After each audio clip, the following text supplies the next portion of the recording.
дар замони соҳибистиқлолӣ ҳукумати ҷумҳурии тоҷикистон ба рушди соҳаи сохтмон ва санъати меъморӣ таваҷҷӯҳи махсус равона карда дар шаҳру ноҳияҳои мамлакат бахусус пойтахти кишвар шаҳри душанбе бунёди бинову иншооти таъиноти гуногун дар доираи лоиҳаҳои нави банақшагирӣ бо ба инобат гирифтани унсурҳои миллию муосир роҳандозӣ гардиданд.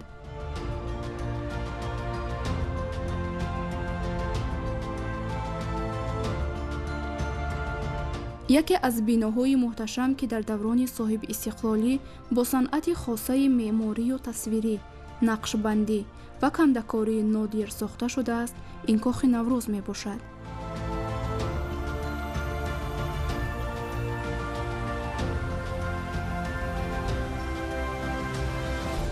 маҷмӯаи фарҳангӣ фароғатии кохи Наврӯз дар хиёбони Исмоили Сомонии шаҳри Душанбе ҷойгир буда дар масоҳати 40,000 метри мураббаъ бо дар назардошти нақшаи генералии шаҳри Душанбе ва эҳёи ҳунармандии қадимаи тоҷикон, кандакорӣ ва меъморӣ бунёд гардидааст. сохтмони маҷмӯа 19 марти соли 2009 аз ҷониби пешвои миллат, президенти ҷумҳурии Тоҷикистон муҳтарам Эмомалӣ Раҳмон оғоз гардид. дар раванди корҳои сохтмонӣ ба сифати маҳсулот ва корҳои бунёдӣ таваҷҷӯҳи махсус зоҳир мегардид.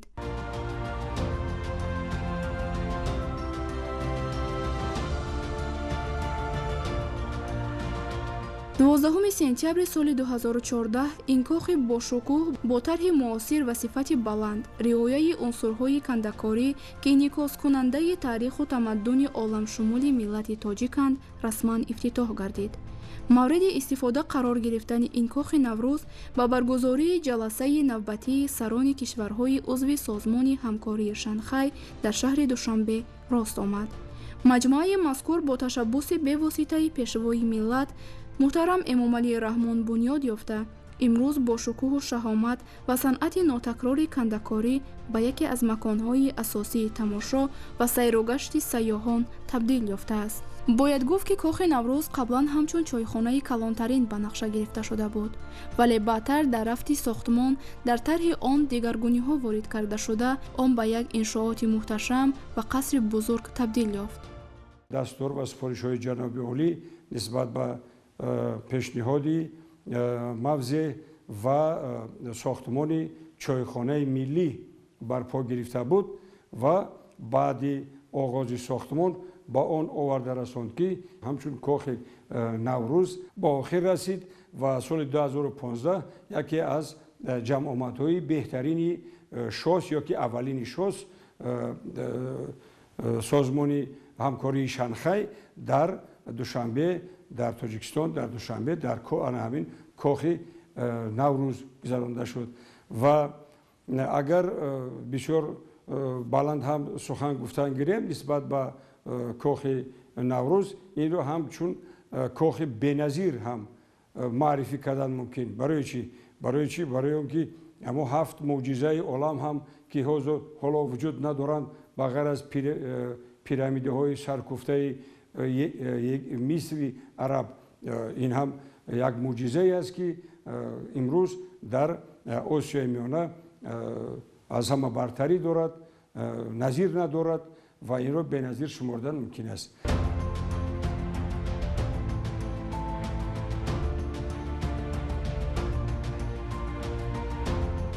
кохи Наврӯз бо сабку услуби тоҷикона, яъне бо истифода аз ҳунарҳои дастии қадимии тоҷикона сохта шудааст. маҷмӯаи фарҳангӣ фароғатии кохи Наврӯз қасри бошукӯҳи замони муосир мебошад ки дар дунё назир надорад.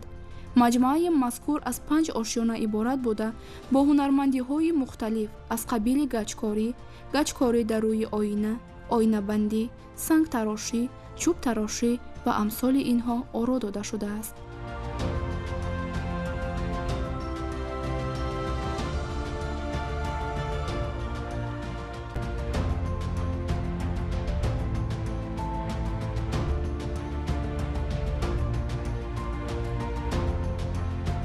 дар асоси лоиҳа кохи Наврӯз аз толорҳои калони пурҳашамат ва диққатҷалбкунанда, толори Дидор, Аржанг, Зарандуд, Гулистон иборат аст.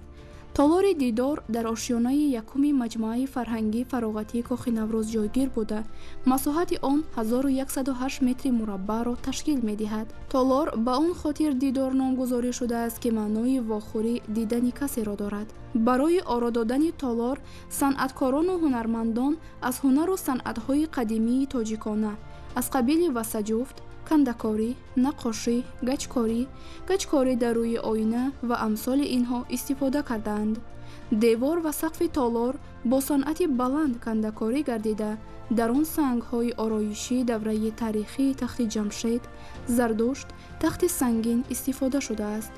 дар ин толор аз ҳунари волои меъморӣ хеле нозукона истифода кардаанд. ҳангоми ворид шудан ба толор таърихи тайкардаи халқи тоҷикро дидан мумкин аст. ҳар як нақшу нигоре, ки дар ин толор дида мешавад, ба худ рамзи махсус дорад.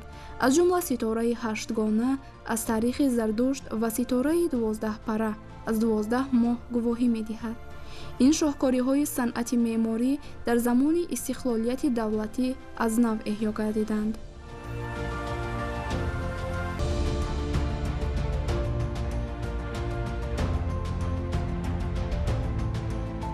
толори дигар, ки дар рӯбарӯи толори дидор қарор дорад, толори аржанг мебошад, ки масоҳаташ 1650 метри мураббаъро дар бар мегирад. номи аржанг махсус интихоб гардида, маънои сурат ва ё лавҳаи наққоширо дорад. тарҳи пештоқи толори аржанг аз мақбараи Сомониён, ки дар Бухоро қарор дорад, гирифта шудааст. дар толор расмҳое ҷой доранд, ки аз рӯи асари Камолиддин Беҳзод тасвир ёфтаанд.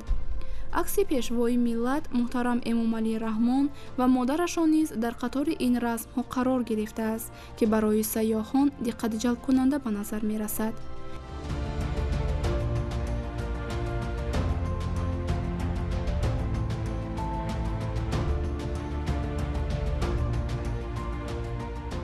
дар маркази толор гумбаз қарор дорад, ки бо нақшу нигорҳои кандакорӣ дар чӯб оро ёфтааст ва қобили зикр аст, ки ин нақшу нигорҳо дар дигар толорҳо такрор намешаванд. толорро қандиле бо вазни 3,2 тонна рӯшноӣ медиҳад. сутунҳои толор аз чӯби чалғуза сохта шуда, бо усули кандакорӣ оро дода шудаанд. барои ороиши толори аржанг аз 29 навъи сангҳои нимқимати маҳаллӣ аз қабили туфсанг аз ноҳияи Спитамен, лоҷвард аз вилояти мухтори кӯҳистони Бадахшон ва мармар аз шаҳри Панҷакент истифода гардиданд.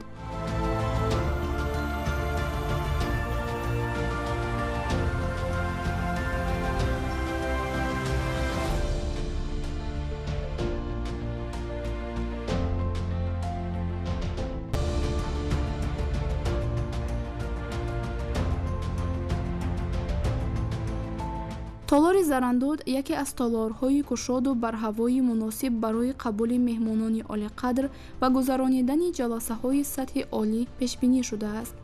толори мазкур дар масоҳати 100 метри мураббаъ бино ёфтааст. дар сохтмони ин толор санъаткорон аз ҳунарҳои нотакрори гаҷкорӣ дар рӯи оина, тиллокорӣ ва зарҳалкорӣ истифода кардаанд, ки шаҳомати онро дучанд мегардонад. номи толори зарандуд аз истифодаи санъати тиллокорӣ пайдо шудааст, ки маънои он чизе, ки дар оби тилло давонда шуда ё зарҳалкорӣ мебошад. баландӣ, дарозӣ ва паҳноии толор 36 метрро ташкил медиҳад. инчунин дар толори зарандуд қандиле бо қутри 10 метр ва баландии 22 метр ҷойгир мебошад, ки 6,7 тонна вазн дорад. толори мазкур бо 16 сутун оро дода шудааст, ки дар болои ин сутунҳо 16 гумбаз бино ёфта, дар ҳамшафатии гумбазҳо боз нақши 16 карнай нигошта шудааст. 16 сутун, гумбаз ва нақши карнай рамзӣ буда, ифодагари иҷлосияи 16-уми Шӯрои Олии Ҷумҳурии Тоҷикистон ва 16 ноябр рӯзи президент мебошад. толори дигаре, ки санъату маданияти волои тоҷиконро ифода мекунад, толори Гулистон мебошад, ки дар ошёнаи дуюми Кохи Наврӯз ҷойгир аст. масоҳати ин толор 6500 метри мураббаъро ташкил медиҳад. толори номбурда пурра бо санъати кандакорӣ оро дода шудааст, ки аз ҳунарманд будани мардуми тоҷик шаҳодат медиҳад. толори Гулистон бо баландии 18 метр, дарозии 45 метр ва паҳноии 36 метр сохта шудааст. дар маркази толор системаи офтобӣ нақш ёфтааст. барои ороиши толори мазкур аз усули кандакорӣ дар рӯи оина, кандакорӣ дар гаҷ истифода кардаанд. сутунҳои толори мазкур сохти карнайро дошта кандакорӣ шудаанд ва аз ҷиҳати нақшу нигор аз ҳамдигар фарқ мекунанд. ин сутунҳо бо технологияҳои қадимӣ, яъне бе истифодаи мехҳо сохта шудаанд. дар девори толори гулистон нишони давлатии тоҷикистон ки дар оби тилло андода шудааст дарҷ ёфтааст.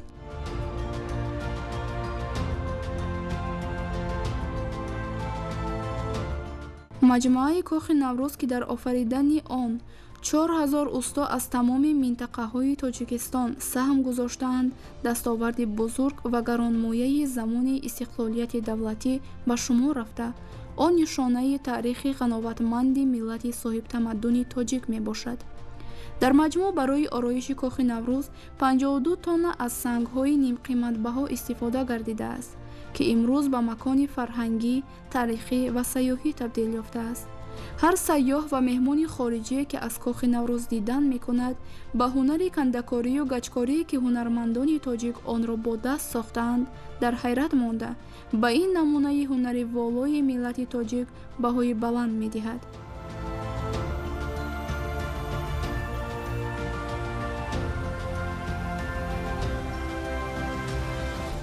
маҷмуаи фарҳангӣ фароғатии кохи наврӯз иншооте мебошад ки мувофиқ ба талаботи замони муосир бино ёфтааст ва як нав дурдонаи меъморӣ дар осиёи марказӣ ба шумор меравад. бо дар назардошти санъати баланди ҳунари меъморӣ, кохи наврӯз соли 2019 ба феҳристи 8 мӯъҷизаи созмони ҳамкории Шанхай шомил гардида, муаррифгари таъриху тамаддун ва фарҳанги миллати тоҷик мебошад. санъати волои кандакорӣ, нақшу нигори миллӣ ва гаҷкорие ки дохили маҷмуаи кохи беназири Наврӯзро зебу зиннат бахшидааст, инъикоскунандаи давраҳои ташаккули давлатдорӣ, таъриху тамаддун ва санъати меъмории миллати тоҷик буда, шоҳкории аср ва дастоварди бузурги даврони соҳибистиқлолӣ мебошад.